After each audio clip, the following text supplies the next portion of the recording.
गणनायकाय गणदैवताय गणाध्यक्षाय धीमहि गुणशरीराय गुणमण्डिताय गुणेशानाय धीमहि गुणातीताय गुणाधीशाय गुणप्रविष्टाय धीमहि एकदन्ताय वक्रतुण्डाय गौरीतनयाय धीमहि गजेशानाय बालचन्द्राय श्रीगणेशाय धीमहि गानचतुराय गानप्राणाय गानान्तरात्मने गानोत्सुकाय गानमत्ताय गानोत्सुकमनसे गुरुपूजिताय गुरुदैवताय गुरुकुलत्वायिने गुरुविक्रमाय गुह्यप्रवराय गुरवे गुणगुरवे गुरुदैत्यकलक्षेत्रे गुरुधर्मसदाराध्याय गुरुपुत्रपरित्रात्रे गुरुपाखण्डकण्डकाय गीतसाराय गीततत्त्वाय गीतगोत्राय धीमहि गूढगुल्फाय गन्धमत्ताय गोजयप्रदाय धीमहि गुणातीताय गुणाधीशाय गुणप्रविष्टाय धीमहि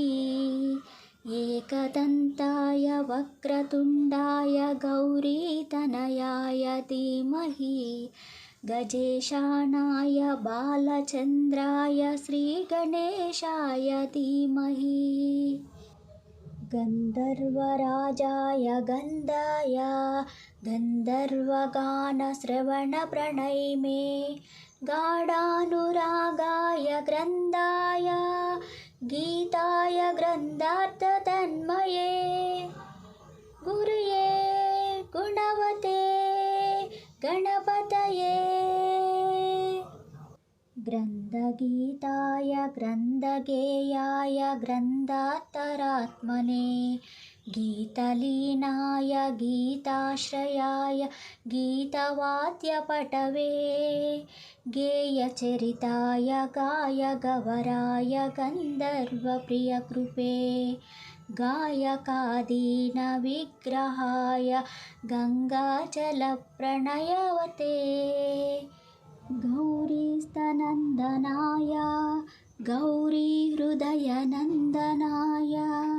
गौरभानुसुताय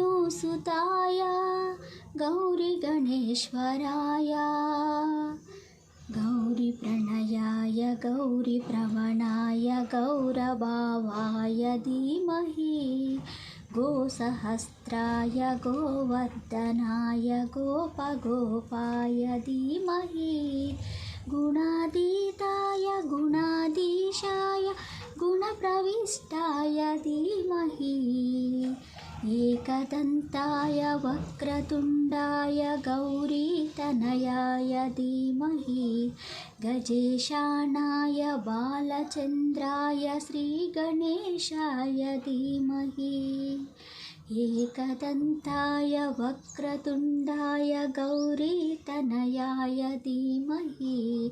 गजेशानाय बालचन्द्राय श्रीगणेशाय धीमहि।